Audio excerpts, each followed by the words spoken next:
फिर इस परमात्मा के ज्ञान को समझाना अति कठिन हो जाता है, क्योंकि लैंग्वेज प्रॉब्लम बहुत बड़ी बाधा है। पहले सतयुग त्रेता द्वापर तक सभी एक ही लैंग्वेज यूज करते थे, संस्कृत बोला करते थे, और एक ही प्रकार की सबकी भाषा होती थी। अब कलयुग में काल ने पता था, परमात्मा से इनकी वार्ता हुई थी, तो कलयुग में काल ने स्वयं ही कह दिया था कि हे भगवान, कलयुग के अंदर आप परमेश्वर से कहा था कि जितने मर्जी अपने जीव आत्मा निकाल लेना, लेकिन सतयुग त्रेता द्वापर में कम जीव सतलोक ले जाना। जब परमेश्वर ने स्वीकृति दे दी तो काल ने कहा था कि बेशक कलयुग में आप ट्राई कर लेना सतलोक ले जाने की। इन मानव शरीरधारी प्राणियों को इतना कंडम कर दूंगा, ये भक्ति योग रहेंगे नहीं। मांस, शराब, अमल, तमाकू, ये सभी आहार करने लग जाएंगे, अलग अलग मजहब धर्म बना दिए जाएंगे। उसने पहले तैयारी कर रखी थी। और कबीर नाम से भी, सतलोक के नाम से भी बहुत से पंथ चला दूंगा। काल ने कहा था कि कोई भी ये समझ नहीं सकेगा असली कौन है, नकली कौन है। तो परमात्मा ने कहा था कि भी ये काम मेरा है, देखेंगे, वो भी समय बताएगा। तेरी ये अटकलबाजी कितना काम देगी। तो इसमें ये सत्संग में लैंग्वेज प्रॉब्लम भी बहुत आ जाती है, लेकिन परमात्मा की कृपा है, क्योंकि भारतवर्ष के अंदर हिंदी भाषी लोगों की कमी नहीं। हिंदी बोलते नहीं तो समझते काफी हैं, बहुत समझ लेते हैं। फिर भी पूरे विश्व में परमात्मा की आत्मा है, तो उनको भी साथ लेना हमारा फर्ज बनता है। धीरे धीरे परमात्मा कृपा बख्शेंगे, कोई ना कोई ऐसी तरीका निकालेंगे कि सभी प्यारी आत्माएं परमात्मा को पहचाने और उनके ज्ञान को ग्रहण कर सके। अब भगवान क्या बताते हैं कि मानुष जन्म दुर्लभ है, मिले न बारंबार, जैसे तरवर से पत्ता टूट गिरे, वो बोर न लगता डार। ये मानुष जन्म बहुत ही दुर्लभ है, बार बार नहीं मिलता। अपने आत्माओं आप देखिएगा, क्योंकि बुद्धिमान को संकेत ही काफी होता है।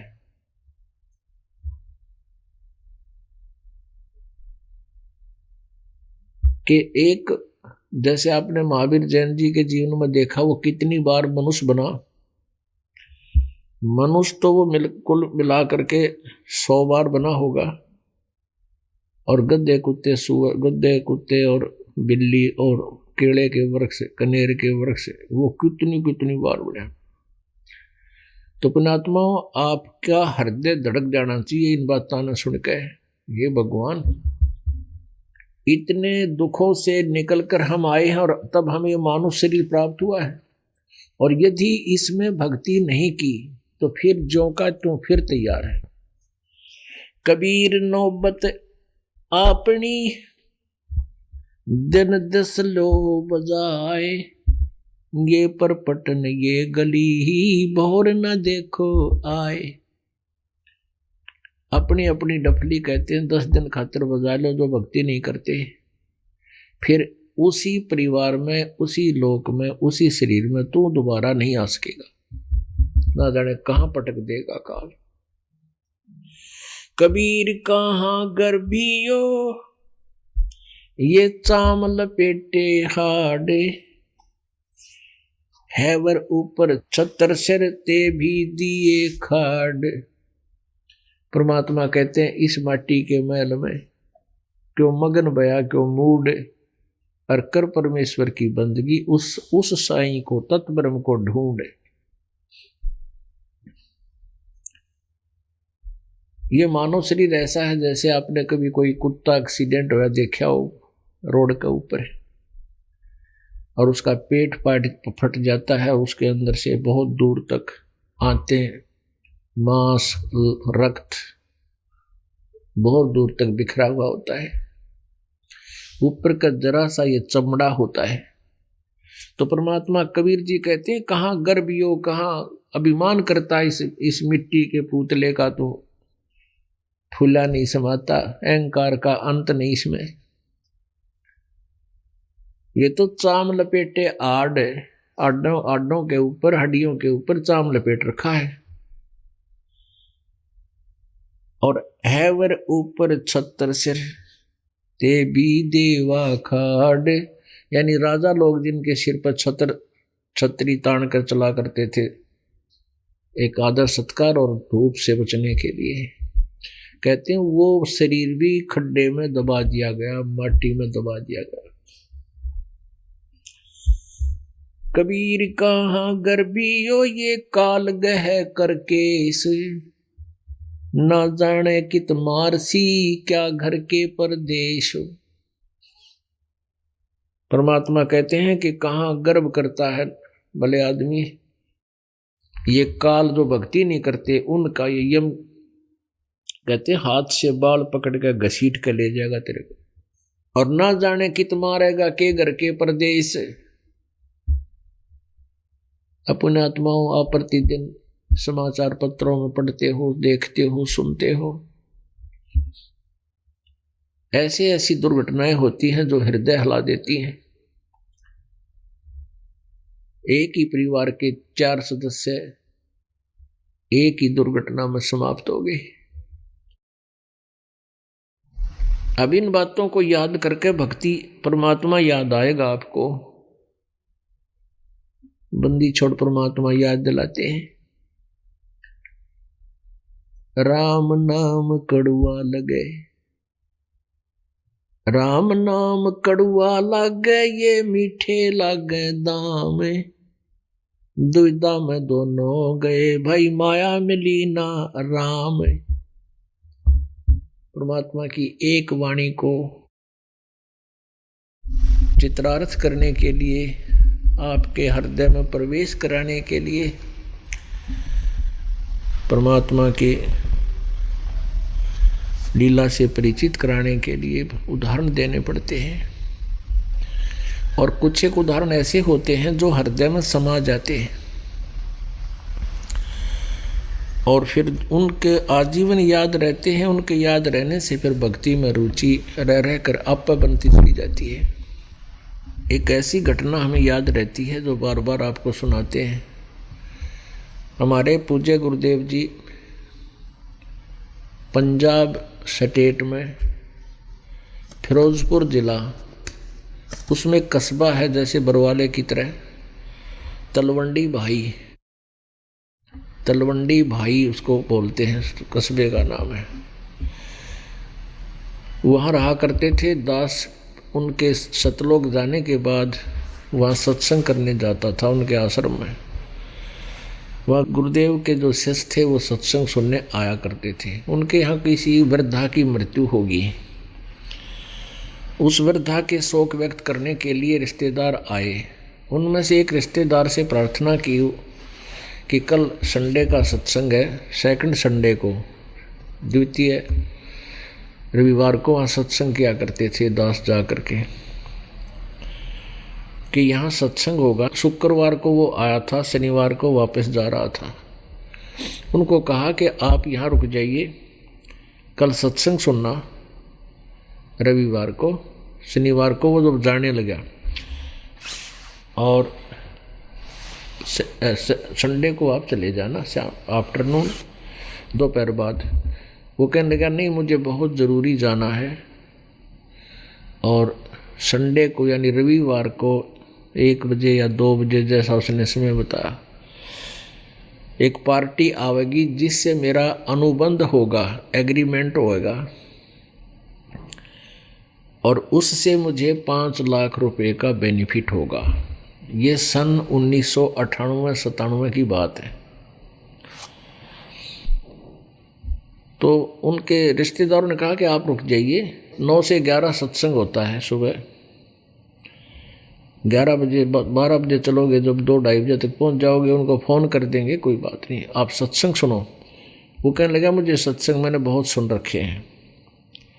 उन्होंने यहाँ तक कहा कि आपने सत्संग अवश्य सुने होंगे पर ऐसे नहीं सुने होंगे, एक बार आप अवश्य सुनना। कोई बात नहीं। वो बोला नहीं नहीं, तुम्हें क्या पता मेरे धंधे का, मेरा काम चौपट हो जाएगा। वो नहीं रुका। मारुति कार थी, पूरा परिवार उसके अंदर सवार था, 4 सदस्य थे घर के, एक बेटा एक बेटी, 2 वो पति पत्नी। तलवंडी भाई से वहाँ चल पड़े, अम्बाला के पास आकर के शनिवार को शाम होगी उन्हें।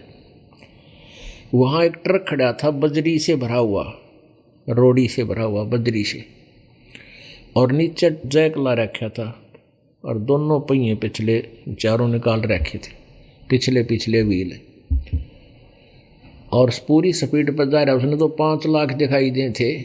बादले उनके लिए कुछ करूँगा, खातिरदारी के लिए अरेंजमेंट करना है, कोई होटल बुक कराऊंगा, रेस्टोरेंट में ऐसा करूँगा। वह गाड़ी जो है उनकी उस ट्रक से टकराएगी, नीचे जा घुसी। पहले तो उसमें स्पीड में लगते ही वो ख़त्म हो लिए, और वो जैक निकल गया, डिग गया, और वो ट्रक ऊपर पड़ गया, पूरा बजरी का भरा भरा एज इट इज टिक गया उनके ऊपर। चारों मर गए, चारों की मृत्यु होगी। अब चाट ले उन 5 लाख के बेनिफिट ने। पुण्यात्माओं, हमारी सब की ऐसे ही गिग्गी बांध रखी इस काल ने, हमारी आँख नहीं खुलती। परमात्मा के ज्ञान से आंखें खुलेंगी अगर ये सुना जाए, इसके ऊपर अमल किया जाए तो। यहां परमात्मा कहते हैं राम नाम कड़वा लगे और मीठे लगे दाम पैसे, और दुविधा में दोनों गए माया मिली ना राम। ऐसे परमात्मा हमें समझाना चाहते हैं। कबीर सुपने रैन के ये उघड़ आए नैन, जीव पड़ा बहु लूट में है जागे तो लेन न देन। जैसे सोपन होता है ना, संसार एक सोपन है, और सोपन में इंसान पता नहीं क्या क्या कल्पनाएं करता है, कैसे कैसे रास्तों से गुजरता है, पता नहीं कहाँ कहाँ जा रहा होता है, क्या खा रहा है, कहाँ डांस कर रहा है, कितने को कुत्ता पीछे पड़ रहा है, उससे बचने के लिए सांस चढ़ रहे हैं। और जब आंखें खुल जाती हैं, जाग निंद्रा भंग हो जाती है, उठ कर देखता है क्या था, कुछ भी नहीं। तो ऐसे ही सौपन है ये एक जीवन हमारा, और जब मृत्यु हो जाएगी तब सौपन टूटेगा। ये सौपन समाप्त होगा, फिर देखेंगे कौन बेटा था, कौन बेटी थी, कौन कार थी, कहाँ कोठी थी। है तेरे की कुछ भी नहीं था, आज भी नहीं है और फिर भी नहीं है। लेकिन अब है क्या, जैसी सौपन में हम जो कुछ भी कर रहे हैं, और सौपन में ही हमारी दिशा चेंज हो तो सुख हो। जैसे सौपन में कोई दुखी है, एकदम कोई आकर उसको सौपन में ही सहयोग दे देता है तो राहत की सांस लेता है, सौपन में दुखी होने से बच जाता है। ऐसे ही परमात्मा इस सौपन में आकर के हम एक ऐसी विधि बताते हैं, जो इस सौपन में हम दुखी हैं, इसमें हमें सहयोग मिलेगा, सहारा मिलेगा, और फिर सतलोक जाने का हमें एक मार्ग मिलेगा। कबीर हरि के नाम बिना ये नार कूतिया हो, गली गली भौंकत फिरे भाई टूक न डाले कोई। कबीर हरि के नाम बिन राजा रसब होए, माटी लदे कुम्हार के घास न डाले कोई। अब पुण्यात्मा एक छोटे से उदाहरण के साथ परमात्मा समझाना चाहते हैं कि आप जी राजा को बहुत ही प्रबल पावर मानते हो, तगड़ी पावर मानते हो, शक्ति, और जो भक्ति नहीं करते वो राजा भी गधे की योनि में जाते हैं। उदाहरण के लिए आपने महावीर जैन जी के जीवन में देखा कि वो चक्रवर्ती राजा हुआ और फिर गधे की योनि में गया, और वो तो भक्ति करते थे। वो भक्ति कौन सी करते थे? वो मनमाना आचरण करते थे। पूर्ण परमात्मा की भक्ति का उन्हें ज्ञान नहीं था। अब साधना भी करते थे तो भी ये दुर्गति, जो बिल्कुल नहीं करते उनका होगा क्या? ये तो अंडरस्टूड है, आप जी को बताने की आवश्यकता ही नहीं है। परमात्मा हमें याद दिलाते हैं, ये सौदा फिर नाही संतो, यो सौदा फिर नाही। सौदा मीन बिजनेस। ये बिजनेस जो हम कर रहे हैं राम नाम का, ये सबसे अनिवार्य है। और जितने भी हम बिजनेस करते हैं वो अपनी रोजी रोटी के लिए हैं। और ये बिजनेस, ये सौदा एक ऐसा अनमोल है कि आत्म कल्याण का है। इसके लिए बताते हैं कि ये सौदा फिर नाही संतो, यो सौदा फिर नाही, ये लोहे के साताव जात है काया देश राही। तीन लोक और भवन चतुर्दश सब जग सौदे आही, दुगने तिगने किए चौगने किसे न मूल गवाही।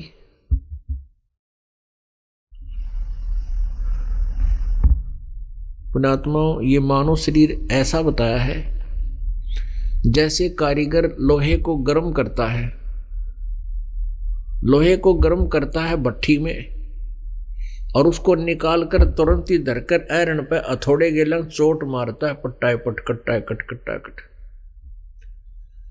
उस गर्म लोहे पर चोट मार के वो वस्तु बना लेता है जिसके लिए वो प्रयत्न कर रहा है। जैसे कोई पेचकस बनाना है, या कोई पलटा चमटा बनाना है, कोई दराती बनानी है। और जैसे आजकल तो फैक्ट्रियां बन गई हैं जिसमें लोहे को मेल्ट करके पिघला करके और उनमें डाल दिया जाता है ढांचों में। तो वो गरम गरम ही डाल दिया जाए तो वो एज इट इज बन जाता है। अगर ठंडा हो जाए तो वो वहीं रह जाएगा, उसमें उसके गर्म करने का कोई यूज नहीं। परमेश्वर कबीर जी से परिचित होने के उपरांत, उस यथार्थ ज्ञान से परिचित होने के उपरांत आदरणीय गरीबदास साहिब जी ने परमेश्वर कबीर जी द्वारा दिए गए ज्ञान को हमारे लिए अपने शब्दों में बताया। तीन लोक और भवन चतुर्दश, पृथ्वी लोक, स्वर्ग लोक और पाताल लोक, इससे अलग 14 लोक और हैं भवन। कहते हैं तीन लोक और भुवन चतुर्दश सब जग सौदे आही। सब सौदा कर, सब अपना किए हुए अपना बिजनेस, जिसने जैसा भी बेनिफिट हुआ है, जैसे यहाँ सौदा किया भक्ति की, कोई स्वर्ग गया, कोई महास्वर्ग गया, कोई विष्णु जी के लोक में गया, कोई शिव जी के लोक में गया, कोई दुर्गा के लोक में, कोई नरक में, कोई स्वर्ग में। ये अपने अपने सौदे को लेकर चले गए। तो क्या बताते हैं, तीन लोक और भवन चतुर्दश सब जग सौदे आही। ये लोहे जैसा ताव जात है काया देश राही, और दुगने तिगने किए चौगने किसे न मूल गवाही। अब जैसे आपको बताया कि मनुष्य जीवन जब तक हमारे पास है, ये समझ लो ये लोहा गर्म है, और इस गर्म लोहे के ऊपर राम नाम की चोट मार के हम मोक्ष रूपी अपना इंस्ट्रूमेंट बना सकते हैं। और ये जरा सा ठंडा हो गया, जैसे आयरन में दे रखा होता है भट्ठी में, लोहा निकालते ही लोहार वो कारीगर कहता है मारो जल्दी जल्दी चोट, कटा कट कटा कट। जरा सा ठंडा हो जाता है, उस पर असर नहीं होता, उसको फिर भट्ठी में दिया जाता है। तो पुण्यात्माओं, आज ये मनुष्य जीवन आपका लोहा गर्म है, और इस गर्म लोहे पर चोट लागी, राम नाम की भक्ति होगी इससे परमात्मा की, परमेश्वर की, तो इसका बन जाएगा जो जिसके लिए ये गर्म किया गया था। अन्यथा ठंडे लोहे का अगर हथौड़े मारते रहे तो टेढ़ा मेढ़ा हो जाता है, वो वस्तु नहीं बनती जिसके लिए उसको गर्म किया था। तो ऐसे ये सुंदर शरीर में परमात्मा ने जिया दिया है, इसमें आवाज भी दी है, बोल भी दिया है, बुद्धि भी दी है, और यहाँ गर्मी सर्दी से बचने के लिए व्यवस्था बहुत से पदार्थ दिए है परमात्मा ने, और उसका प्रयोग हम कर रहे हैं। मकान बना रहे हैं, कोठियां बना रहे हैं, कपड़े सुंदर पहन रहे हैं, लेकिन भक्ति नहीं कर रहे हैं, तो हम उस सबको व्यर्थ कर रहे हैं। तो क्या बताते हैं, लोहे जैसा ताव जात है काया देश राही, और 3 लोक और भवन चतुर्दश सब जग सौदे आही, दुगने तिगने किए चौगने किसी ने मूल गवाही। मूल होता है मुख्य पूंजी, मूल धन।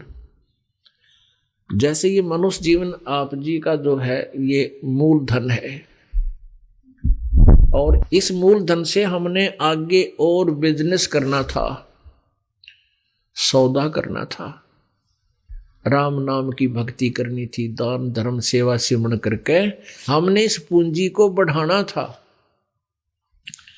और सत साधना ना करने से सौदा घाटे का हो गया, उसमें हानि होगी।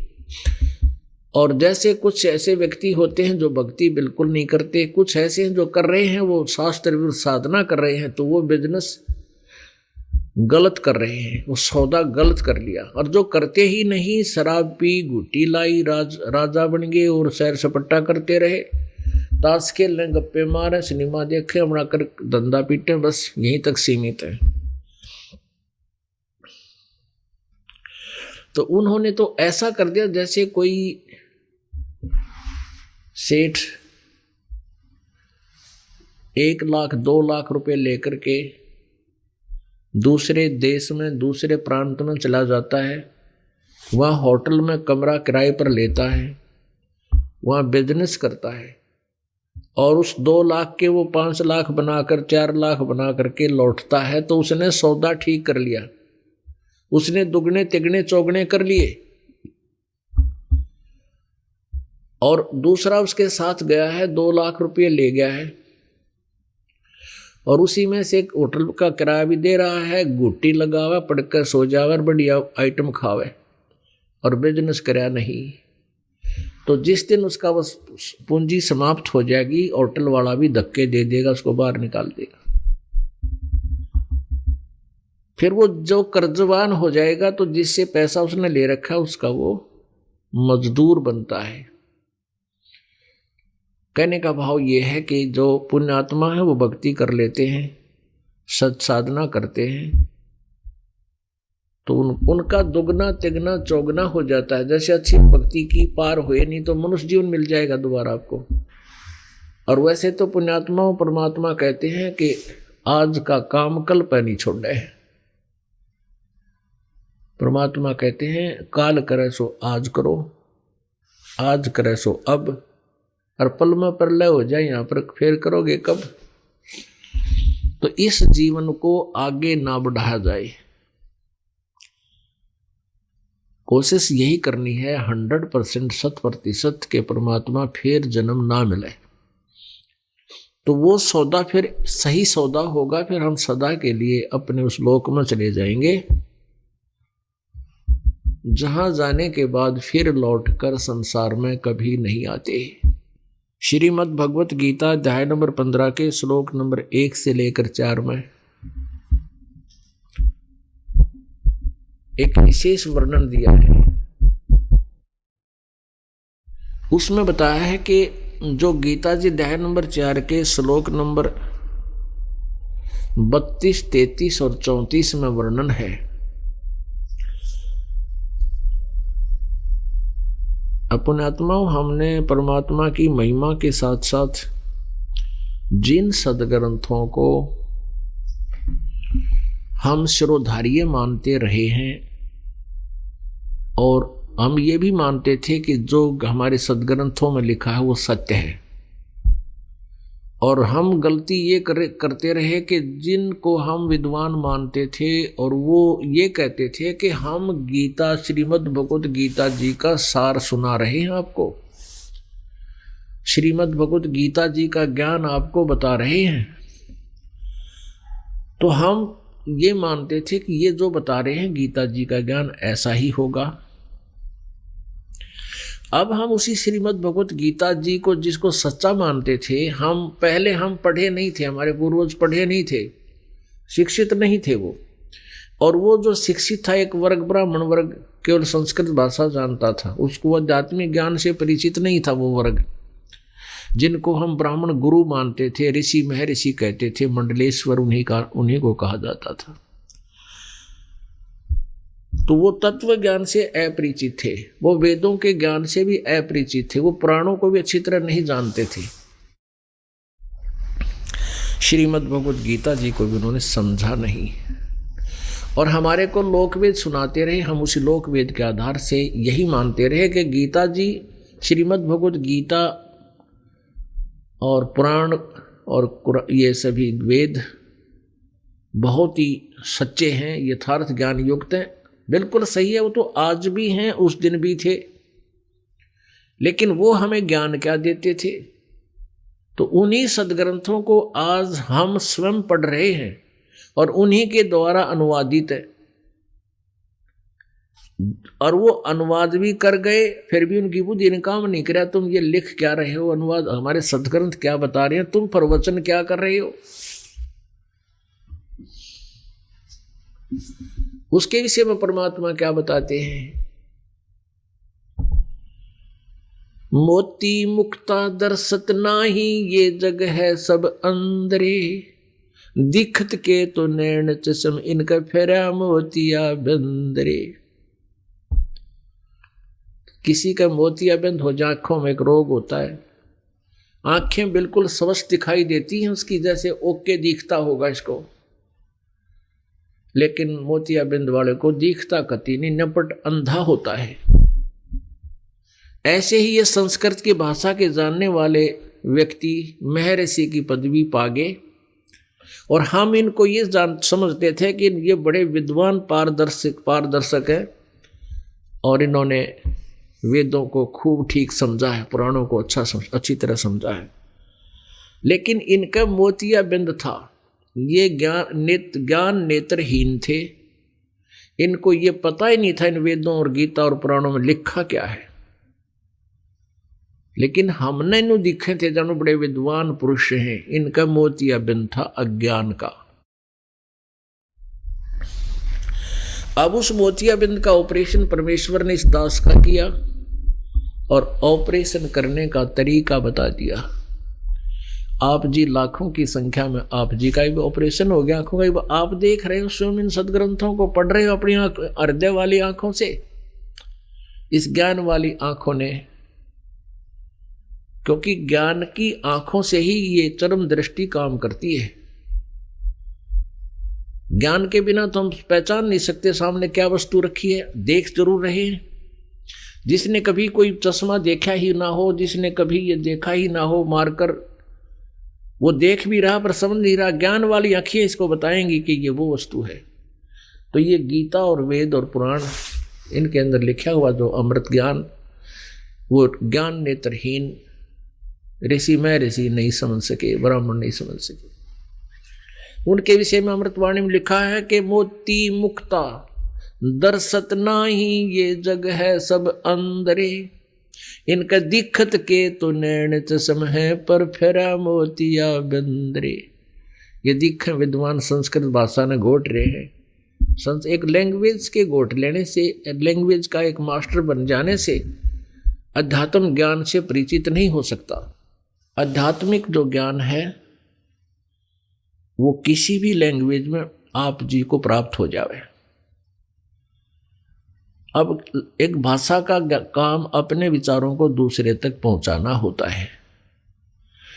अब मैं इंग्लिश बोल लूं, आप समझते ना हो तो क्या फायदा उस प्रवचन का। मैं संस्कृत जानता हूं और आप संस्कृत समझते ही नहीं, मैं बोलता रहूं, तुम सुनते रहो। आप जी में मैं प्रभु तो पाक सकता हूं कि आप ये प्रशंसा करने लग जाओगे, बड़ा विद्वान है, बड़ी संस्कृत धारावाहिक बोलता है, और आपने खुद पता कोई ना मैं बोल के रहा हूं, तो क्या फायदा उस प्रवचन का, उस वाह करने का। तो अभी तक ये बीमारी ऐसे पड़ी रही। तो अब हम अपने उन सदग्रंथों को अपनी आंखों देख रहे हैं। ज्ञान की आंखियों से चरम दृष्टि अब काम कर रही है। गीता जी अध्याय नंबर 4 के श्लोक नंबर 5 और 9 में गीता ज्ञान दाता कहता, अर्जुन तेरे और मेरे बहुत जन्म हो चुके हैं, तू नहीं जानता मैं जानता। पुण्यात्माओं, गीता जी अध्याय नंबर 15 के श्लोक नंबर 1 से 4 तक का वर्णन ये आता है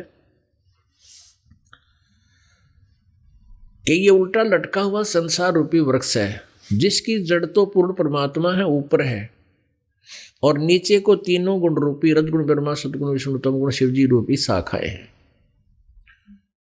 और जो संत इस उल्टे लटके हुए संसार रूपी वृक्ष के सर्वांग को भिन्न भिन्न बता दे, तना कौन है, इसकी डार कौन है, शाखा कौन है और पत्ते किसे कहते हैं, स वेदवित, वो वेद के तात्पर्य को जानने वाला है, वो तत्वदर्शी संत है। और फिर ये बताया इस गीता जी के ज्ञान को गीता ज्ञान दाता कहता, जो तेरे मेरे बीच में अर्जुन ये डिस्कशन हो रही है, ये विचार चल रहा है, इसको मैं पूर्ण रूप से इस अध्यात्म ज्ञान को पूर्ण रूपेण नहीं बता सकता, क्योंकि इसके आदि और अंत से मैं परिचित नहीं हूं। और उस तत्वदर्शी संत के मिलने के पश्चात इस अज्ञान रूप अंधकार रूपी गुत्थी को तत्व ज्ञान रूपी शस्त्र से काटकर अर्थात तत्वदर्शी संत से समझने के पश्चात परमात्मा के परमेश्वर के उस परम पद की खोज करनी चाहिए, जहां जाने के बाद साधक फिर लौटकर संसार में कभी नहीं आते, उनका जन्म मृत्यु कभी नहीं होता।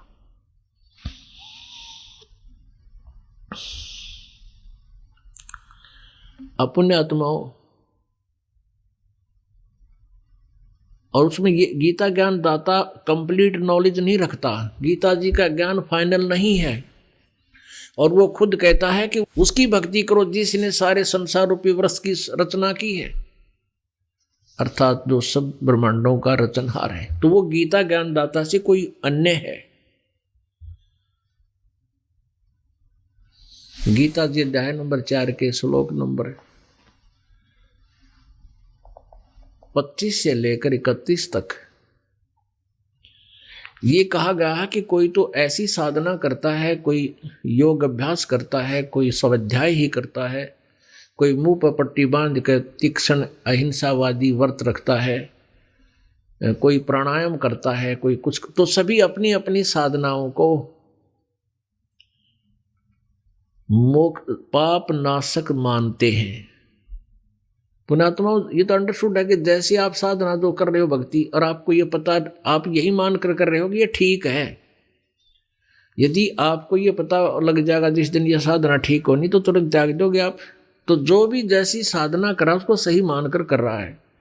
तो गीता जी अध्याय नंबर 4 के श्लोक नंबर 32 में कहा कि इस प्रकार के वास्तविक यथार्थ ज्ञान उस परमेश्वर की सच्चिदानंद घन ब्रह्म की वाणी में विस्तार से कहे गए हैं,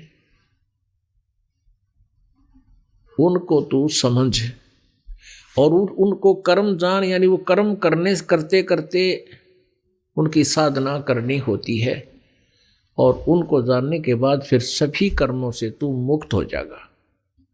गीता जी अध्याय नंबर 4 के श्लोक नंबर 32 में जो इन्होंने गड़बड़ की है अनुवादकर्ताओं ने, इन्होंने ब्रह्मण्य जो शब्द है उस ब्रह्मण्य शब्द का अर्थ गलत कर दिया। ब्रह्मण्य शब्द का अर्थ कर दिया वेद की वाणी।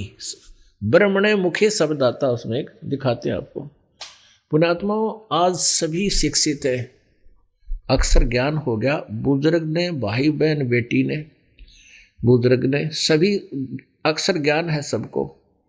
और शास्त्र हमारे पास है, हिंदी में अनुवादित है, हम आसानी से समझ सकते हैं। और जहां पर इन नकलियों ने गड़बड़ कर दी, अनुवाद गलत किया, उसको भी हम पहचान सकते हैं, समझ सकते हैं हाँ यहाँ गड़बड़ कर गए। उसको अब हम ठीक करके पढ़ रहे हैं और हम परमात्मा पाएंगे, क्योंकि गीता जी अध्याय नंबर 16 के श्लोक नंबर 23-24 में ये वर्णन दिया है कि शास्त्र विधि को त्याग कर जो मनमाना आचरण करते हैं उनको न तो कोई सिद्धि होती है, न कोई सुख होता है, न उनकी कोई गति होती है, अर्थात यूजलेस, व्यर्थ। फिर 24वें श्लोक में कहा कि अर्जुन, इससे तेरे लिए कर्तव्य और अकर्तव्य की अवस्था में, यानी जो साधना करनी चाहिए और ना करनी चाहिए, उसके लिए शास्त्र ही प्रमाण है। उनको तू सदग्रंथों में जो लिखा है उसी को मानना, किसी की दंत कथा पर आश्रित मत होना। सदग्रंथों में जो लिखा है वही संत बता रहा है, मार्गदर्शक, तो ठीक है। इसके बाहर जो बता रहा है तो आउट ऑफ सिलेबस वो ज्ञान दे रहा है। आउट ऑफ सिलेबस जो टीचर पढ़ाता है वो टीचर ठीक नहीं। टीचर वही ठीक है जो हमारे सिलेबस के आधार पर, पाठ्यक्रम के आधार से हमें ज्ञान देता है। परमात्मा की प्राप्ति पुण्यात्मा कोई कठिन बात नहीं। सबसे कठिन ये काम हो गया कि हम परमात्मा को पहचाने कैसे और कौन सी भगवान की भक्ति श्रेष्ठ है, साधना, वे ऑफ वर्शिप कौन सी ठीक है, उसको हमें कैसे विश्वास हो। तो इसलिए सदग्रंथ ही प्रमाण है हमारे लिए, उनसे ही हम समझेंगे। आप जी किसी भी संत पंथ में जाते हो, किसी संत के पास जाते हो, तो उसके अपने मंत्र न्यारे, अपनी साधना अलग, सबके न्यारे न्यारे नाम मंत्र जाप करने की विधि। परमात्मा एक, हमारे सदग्रंथ एक, उनमें साधना भी एक ही है, अन्य नहीं है। गीता जी अध्याय नंबर 8 के श्लोक नंबर 13 में गीता ज्ञानदाता कहता है, ओम इति एकाक्षरम ब्रह्म व्यवहारन माम अनुसमरण ये प्रयाति तजंदेहम स याति परमाम गतिम। गीता ज्ञानदाता ये ब्रह्म है, श्री कृष्ण जी में प्रवेश करके ये बोल रहा है। ये कहता है कि माम ब्रह्म, मुझ ब्रह्म का, ओम इति एकाक्षरम, ओनली एक ओम मंत्र है, नथिंग एल्स। फिर ये और 36 मंत्र कीता है कि हरे राम हरे कृष्ण राधे राधे श्याम मिला दे, ओम नमः शिवाय, ओम भागवते वासुदेव एवं नमः। ये कहाँ से आ गए फिर एवं नमः? ये है मनमुखी, शास्त्र विधि को त्याग कर मनमाना आचरण है इन लोगों का। ये जीवन अपना भी बर्बाद कर रहे हैं ये संत, और इन भोली श्रद्धालुओं को भी बर्बाद कर रहे हैं। परमात्मा ने ये आजकल आधुनिक उपकरण इसीलिए दिए, ये प्रोजेक्टर के माध्यम से और टीवी के माध्यम से पुण्यात्मा परमात्मा को आसानी से पहचान लेंगी, घर बैठे पहचान लेंगी। जिसको ढूंढने के लिए ऋषियों ने सारा जीवन गाल दिया, घर त्याग दिए, वो ना मिल रहा है उनको, क्योंकि उनकी वे ऑफ वर्शिप गलत थी, उनका ज्ञान, उनकी थ्योरी गलत थी। जिनकी थ्योरी गलत है उनका प्रैक्टिकल भी गलत ही होगा। झूठा ज्ञान ध्यान कहाँ लावे, ये वाद विदा चतुराई। जिनका ज्ञान ही झूठा है, फिर वो मेडिटेशन 2.5 घंटे सुबह 2.5 घंटे शाम ध्यान लगाते। ध्यान कहाँ लगाते? तुम्हारा ज्ञान ही व्यर्थ है, तुम्हारी थ्योरी ही गलत है, तुम्हारा प्रैक्टिकल भी रॉन्ग होगा। अब देखिएगा श्रीमद् भगवत गीता, ये पवित्र सदग्रंथ जिसके ऊपर हमने गर्व है, आज वो हमें क्या ज्ञान दे रहा है। इसके अनुवादक हैं श्री जयदयाल गोविंद का, इसके अनुवाद करता है श्री जयदयाल गोविंद का। ये इनके द्वारा हस्ताक्षर अपनी लिखाई में जयदयाल गोविंद का साइन है इसके। ये अध्याय नंबर 4 का अब श्लोक नंबर आपको 25 से लेकर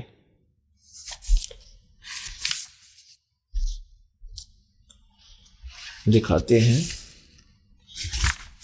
ये है अध्याय नंबर 4 श्रीमद् भगवत गीता का।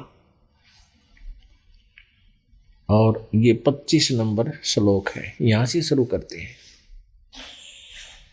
अपरे यानी अन्य योगीजन, दूसरे योगीजन साधक, योगीजन माने साधक, देवताओं के पूजन रूप यज्ञ का भली भांति अनुष्ठान किया करते हैं।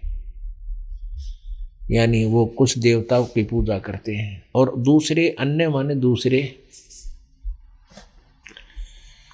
परब्रह्म परमात्मा नहीं है ये, ब्रह्माग्नौ, यानी ब्रह्म को परमात्मा मानकर उसी में अपने अपने यज्ञ के द्वारा साधना करते हैं, आत्म यज्ञ रूप हवन किया करते हैं।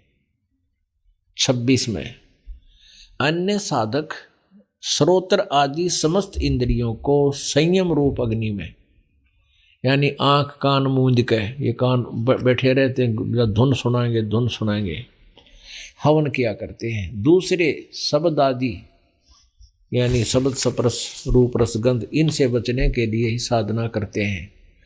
समस्त विषयों को इंद्रिय रूप अग्नि में हवन किया करते हैं। 27 में दूसरे योगीजन इंद्रियों की संपूर्ण क्रियाओं को और प्राणों की समस्त क्रियाओं को, यानी प्राणायाम आदि करके ज्ञान से प्रकाशित आत्म संयम रूप योग रूप अग्नि में, योग माने साधना, हवन किया करते हैं। 28 में और अन्य दूसरे द्रव्य संबंधी यज्ञ क्या करते हैं। द्रव्य माने धन, धन से होने वाले, जैसे कि तब मंदिर का लठ गड़वा दिया, कि तब कोई घाट बनवा दिया, कि तब दान कर दिया, कि तब भंडारे कर दिए।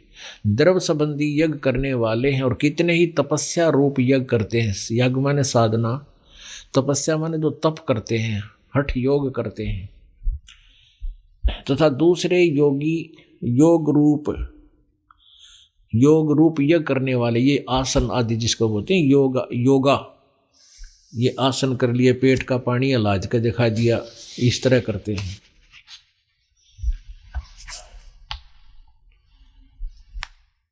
और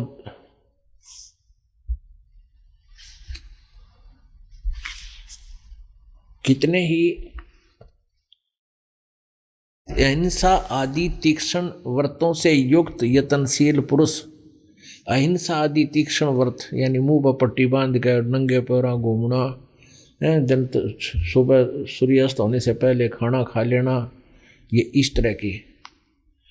और कुछ यत्नशील पुरुष स्वाध्याय रूप ज्ञान यज्ञ करने वाले, स्वाध्याय होता है, जैसे पहले हम गीता जी का एक पाठ नित्य किया करते थे, कोई किसी का सदग्रंथ का पाठ करते हैं, उसको स्वाध्याय बोलते हैं।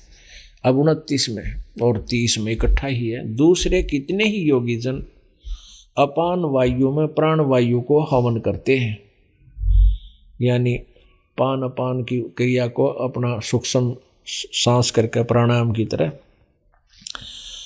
वैसे ही अन्य योगीजन प्राण वायु में अपान वायु को, अन्य कितने ही नियमित आहार यानी अल्पाहारी होते हैं। और कुछ प्राणायाम प्रयाण पुरुष प्राण और अपान की गति को रोककर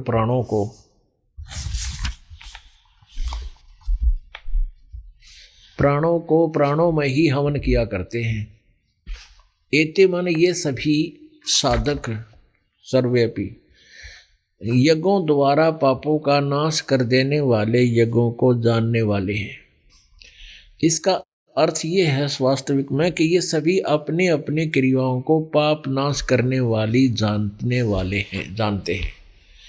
अब 31 में क्या कहा है कि कुरुश्रेष्ठ अर्जुन, यज्ञ से बचे हुए अमृत का अनुभव करने वाले योगी जन सनातन ब्रह्मम यान्ति, सनातन परब्रह्म लिखा है इन्होंने, सनातन ब्रह्म माने परम अक्षर ब्रह्म को प्राप्त होते हैं, सनातन परब्रह्म परमात्मा को प्राप्त होते हैं। अब यहाँ देखना, यज्ञ से बचे हुए अमृत का अनुभव करने वाले योगीजन अर्थात शास्त्र अनुकूल साधना करने वाले साधक सनातन परब्रह्म यानी परम अक्षर ब्रह्म को प्राप्त होते हैं। और यज्ञ न करने वाले पुरुषों के लिए, जो साधना करते नहीं, सत साधना नहीं करते, तो यह के लिए तो यह मनुष्य लोक भी सुखदायक नहीं, तो फिर नहीं फिर परलोक कैसे सुखदायक होगा। अब 31 तक आ गए हम। अब थोड़ा सा मौखिक बताते हैं। अब इसमें क्या बताया है कि कुछ तो ऐसी साधना करते हैं, कोई ऐसा साधना करता है, और ये सभी साधक अपनी साधना को पाप नाशक जानते हैं। पाप नाशक मीन सुखदाई, ये सुख देगा हमें। पाप से ही दुख होता है, पाप कर्म से दुख होता है, और पाप कर्म प्रारब्ध का कट जाता है तो सुख हो जाता है। तो ये सभी अपनी अपनी साधनाओं को पाप नाशक जानते हैं, सुखदाई मानकर करते हैं। और फिर क्या बताया कि जो सही सत साधना करते हैं वो पूर्ण परमात्मा को, परमेश्वर को प्राप्त होते हैं। और जो साधना भक्ति करते ही नहीं, वो तो यहां भी दुखी, आगे भी दुखी। अब चौथे अध्याय के 32वें श्लोक में ये बताया है, और 33 में क्या कहा है। जैसे इसमें लिखा है ना, कोई तो धन द्रव्य संबंधी यज्ञ करते हैं, धार्मिक अनुष्ठान। यज्ञ माने धार्मिक अनुष्ठान, धर्म के जैसे धार्मिक। द्रव्य माने जो धन से होने वाली क्रियाएं हैं, जैसे कि कोई भंडारा कर दिया, जो पैसे से होता है। तो शारीरिक क्रियाओं से होते हैं, जैसे कोई हठ का योग कर रहा है, कोई आसन कर रहा है, कोई मंत्र जाप कर। एक धन से होता है जो क्रियाएं, कि तो कोई मंदिर बनवा दिया, कि तो और कोई घाट बनवा दिया, हाँ कहीं कुछ छोटे मोटे और पैसे लगा करके धर्म अनुष्ठान कर दिए। कहते हैं चौथे अध्याय के 33वें श्लोक में यह कहा कि द्रव्य यज्ञ से, यानी धन लाने से जो क्रियाएं आप करते हो, उससे ज्ञान यज्ञ श्रेष्ठ है। पुण्यात्मा कहने का भाव यह है कि जब ज्ञान तुम्हें हो जाएगा कि कैसे साधना करनी चाहिए और कहाँ दान करना चाहिए, गुरु बिन माला फेरते, ये ज्ञान बतावेगी, वो ज्ञान यज्ञ बतावेगी कि तुम कैसे धन लगाना चाहिए और कहाँ लगाना चाहिए। कुपात्र को दिया हुआ दान भी व्यर्थ होता है, और गुरु जी के बिना किया हुआ कोई भी धार्मिक अनुष्ठान, यज्ञ, धर्म, वो व्यर्थ होता है। गुरु बिन माला फेरते, गुरु बिन देते दान, गुरु बिन दोनों निष्फल हैं, चाहे पूछो वेद पुराण। तो द्रव्य यज्ञ से ज्ञान यज्ञ श्रेष्ठ है। उस ज्ञान यज्ञ को समझ कर तू फिर क्या बताया चौथे अध्याय के 32वें श्लोक में, कि जो 25 से लेकर 31-30 तक जो ज्ञान दिया है, जिसमें धार्मिक अनुष्ठानों का जिक्र किया है, इस प्रकार की जो साधनाएं हैं वो उस सच्चिदानंद घन ब्रह्म की वाणी में विस्तार से कही गई है। देखिएगा श्रीमद् भगवत गीता, इसके वही चौथे अध्याय का ये देखिएगा 32वां श्लोक। यहां जो गड़बड़ी इन्होंने की है ये दिखानी अनिवार्य है। ये चौथा अध्याय है और ये 32वां श्लोक है। ये इसमें ब्रह्मणे मुखे शब्द है, ब्रह्मणे मुखे। एवं बहुविधा यज्ञा वितता ब्रह्मणे मुखे कर्मजान विधितान सर्वान एवं ज्ञात्वा विमोक्षसे। इन्होंने अनुवाद किया है, इस प्रकार और भी बहुत तरह के यज्ञ।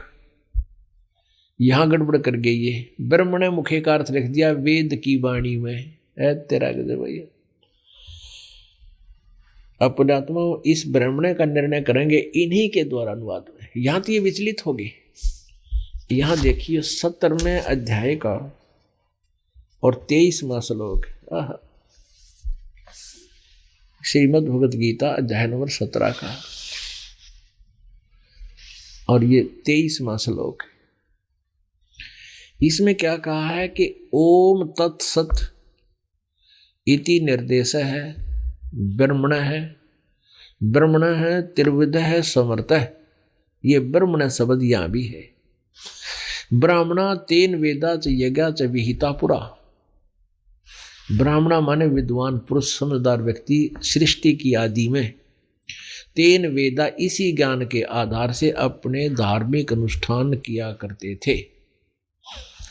यहां क्या लिखा है, इन्होंने अनुवाद किया है कि ओम तत्सत, ऐसे 3 प्रकार का ब्रह्मण, यहां ब्रह्मण का अर्थ लिखा है सच्चिदानंद घन ब्रह्म का, बिल्कुल सही अनुवाद किया है। अब ब्रह्मण है भगवान, और ब्रह्मण का अर्थ वेद नहीं हो सकता। वेद है भगवान का विधान, जैसे एक राजा का विधान, तो राजा का अर्थ विधान नहीं हो सकता किसी भी लेख में, किसी भी वर्णन में। तो ब्रह्मण का अर्थ उन्होंने गलत कर दिया वहां पर, चौथे अध्याय के 32वें श्लोक में वेद की वाणी कर दिया। यहां गीता ज्ञानदाता कहता है कि ओम तत्सत, ओम तत्सत इति निर्देश है ब्रह्मण त्रिविध समर्थ है, ब्राह्मणा तेन वेदा च यज्ञा च विहिता पुरा। इसका अर्थ ये लिखा कि ओम तत्सत, ऐसे यह 3 प्रकार का सच्चिदानंद घन ब्रह्म का नाम कहा है। ये निर्देश शब्द नाम नहीं होता, इसका अर्थ ये होता है कि सच्चिदानंद घन ब्रह्म परमात्मा, इन परम अक्षर ब्रह्म को पाने के लिए इस ओम तत्सत केवल इसका ही निर्देश है 3 प्रकार से सिमरण करने का। त्रिविध है, आप जी को पता है, जिनको तीनों नाम मिल गए हैं, ये दास ने दिए हैं, वो 3 प्रकार से उनका सिमरण होता है। तो हमने यहां से लेना है कि ब्रह्मण माने सच्चिदानंद घन ब्रह्म, और हम यहां लगा लेते हैं इसको चौथे अध्याय के और 32वें श्लोक में। ब्रह्मण माने सच्चिदानंद घन ब्रह्म की वाणी में। यहां आप लिख लीजिए इसका अर्थ सच्चिदानंद घन ब्रह्म की वाणी। सच्चिदानंद घन ब्रह्म की मुखे माने वाणी में। मुखे का अर्थ होता है उनके मुख कमल से बोली गई, मुखारविंद से उच्चारित वाणी, वचन, वो कबीर वाणी है। तो परमात्मा स्वयं आते हैं, जैसे आप जी ऋग्वेद मंडल नंबर 9 सूक्त नंबर 86 के 26-27 और सूक्त नंबर 82 के इसी मंडल के 1, 2, 3 में स्पष्ट पढ़ा कि वो परमात्मा आता है और ज्ञान उपदेश देता है, उच्चारण उच्च स्वर से बोलता है।